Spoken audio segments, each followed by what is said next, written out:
Biz endi праздничный кеш белән Алла теләсә кунакка йөри башларбыз. Рестораннарга, кафеларга. Булар инде спортивный стильләр, огородка, ял итәргә Алла теләсә камага төшәрбез. Сатучы үз товарын мактап туя алмый, җәйге күлмәк шалбарларының ниндиләре генә юк. Роза Ахмерова 20 еллап кием салым белән сәүдә итә. Коронавирус белән бәйле хатын-кыз бер айдан артык өйдә утырырга мәҗбүр була. Бүген ниһаять эшкә чыктык дип сөенеп сөйли сатучы. Перчаткалар кулга киябез, маскаларны төшермибез. Кеше кергәч тем более дип киябез.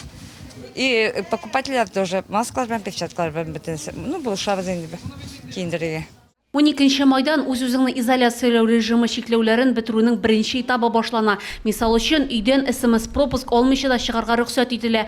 Азык-төлек булмаган товарлар белән эш итүче кайбер сәүдә нокталары ачыла. Шул исәптән кием салым 400 квадрат метр мәйданлы көнкүреш техникасы кибетләре дә эшли башлый.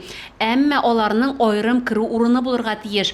Хезмәт күрсәтү өлкәсе оешмалары, автосалоннар, моторлык салоннары, машина ю урыннары да үз эшен яңарта. Булар хакында бүген Душанбеде Айдар Метшин сөйләде. С 12 мая возобновляется работа медучреждений по двум направлениям – медосмотры и плановая вакцинация детей.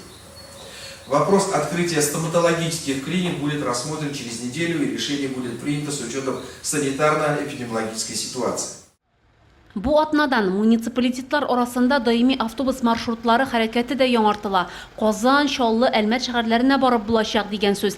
Рейсларның ешлыгы һәм даимилеге санитар кагыйдәләрне үтәүдә Роспотребнадзор таләпләрен исәпкә алып башкарыла. Масса күләм чаралар шул исәптән сквер, паркларда, сәүдә үзәкләрендә күңел ачулар тыела. Әлеге чикләүләр нәтиҗәсендә без кискен үсештән котылып кала алдык, диде Айдар Метшин.